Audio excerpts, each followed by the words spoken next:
Hey there. So what I have here today is my Fostech Echo trigger system. Uh, Received the kit about a week ago in the mail after I pre-ordered it for a few months. It finally came.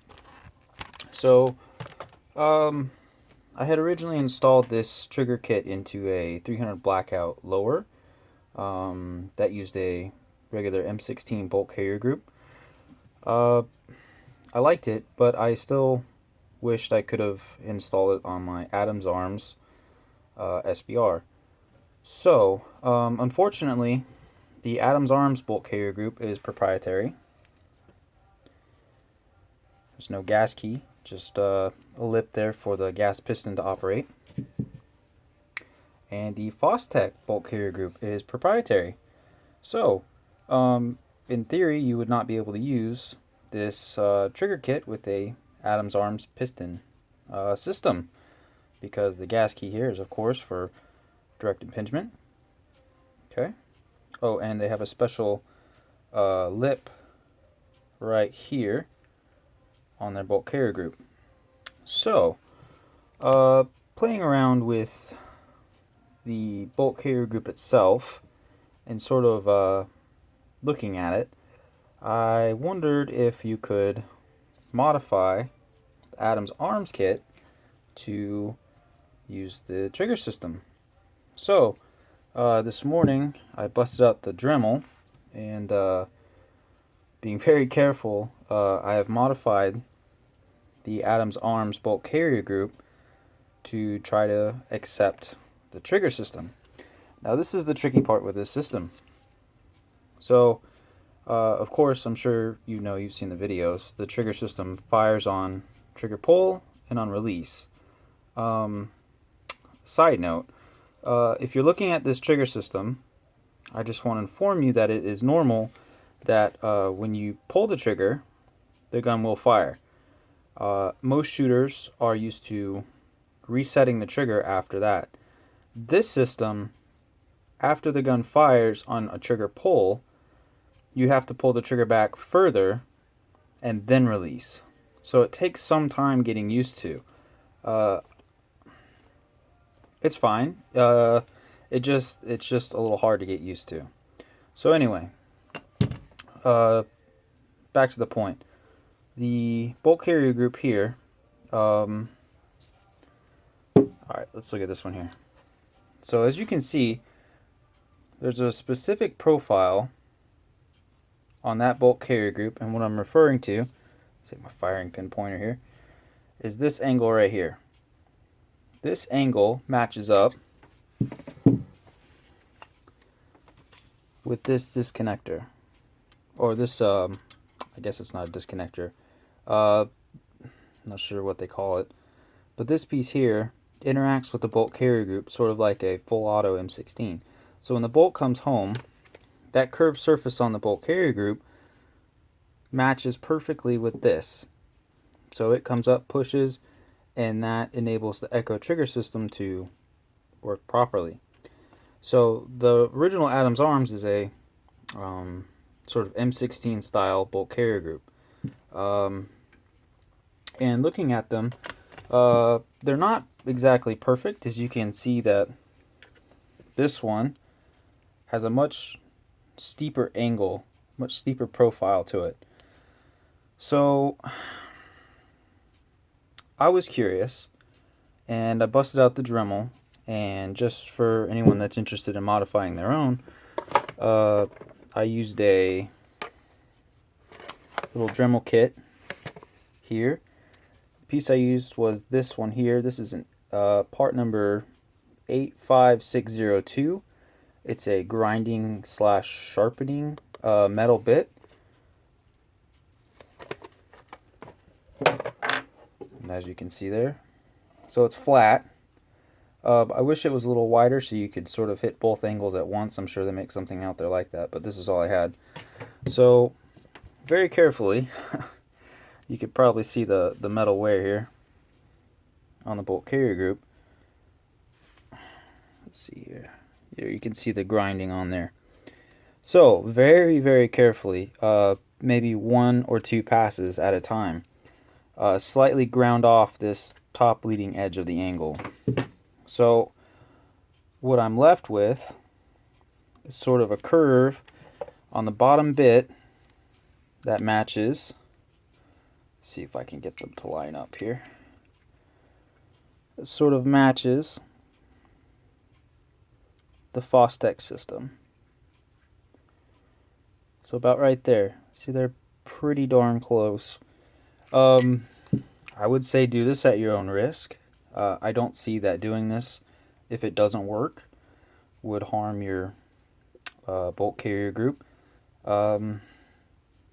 I've done enough gun projects that it doesn't really matter to me.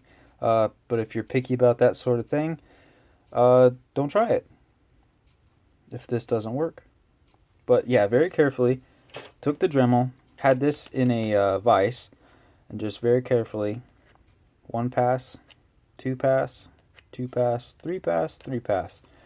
So anyway, each time I would install the bolt carrier group into the upper and see if it fit. Now, of course, you can sort of go a couple passes at first, but make sure you do that fine tuning where you sort of take one pass and then sort of check it.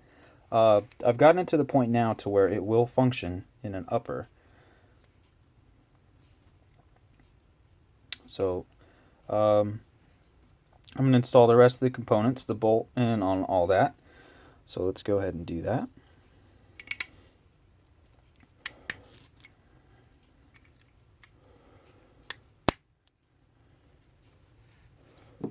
Let's get our key in there, make sure our extractor is the right way.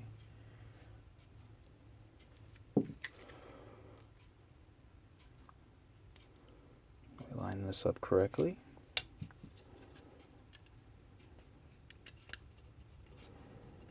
I'm excited if this works, because like I said, I had a 3-head blackout upper, and I do have a suppressor, and with subsonics that thing is very fun to shoot. Unfortunately, subsonic ammo is very expensive. It's awkward to do on camera. Okay, firing pins in. Put our last little key in here. Okay, so of course, if you have an Adams Arms bolt carrier group, you'll know that this is spring-loaded, which makes it a little goofy to put in your upper, but let's go ahead and try that. Alright, so here's the upper.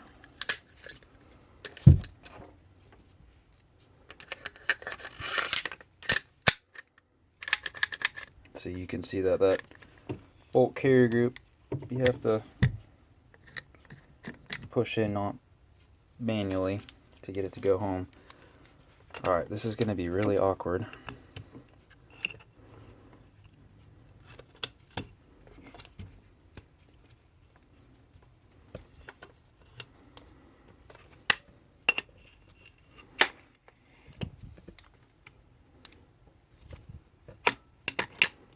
Okay, that's 1 pin. Now, to put this trigger system, or to close the upper on this, you have to push this forward, your hammer down, of course have it on fire, sort of hold the trigger. Alright, so holding the trigger holds all that together.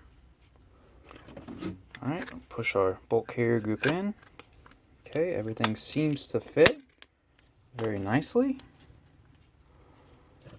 Okay, of course you've got safe, regular fire, and I'll say that the trigger pull on these, I guess, semi-automatic mode of this is pleasant. It's not perfect, but it is okay. The Echo, of course. Let's see if this works with all the other components installed. Okay, so in theory, just go ahead and show you guys. There's no rounds in here or anything. There's no magazine. Alright, so in theory we have cycle the bolt, reset the trigger. in Echo mode, you're going to pull the trigger, and I'll show you this. So there was a break. Not pulling the trigger back any further. Resetting the trigger, I'm going to let it go. Nothing happened. Okay? I want to show you pulling it back to break and then even further. Alright, so let's reset it. Pulling the trigger, break. I'm going to pull it back the extra little bit there. Cycle the bolt, and let go. Trigger fires. So that does take some getting used to.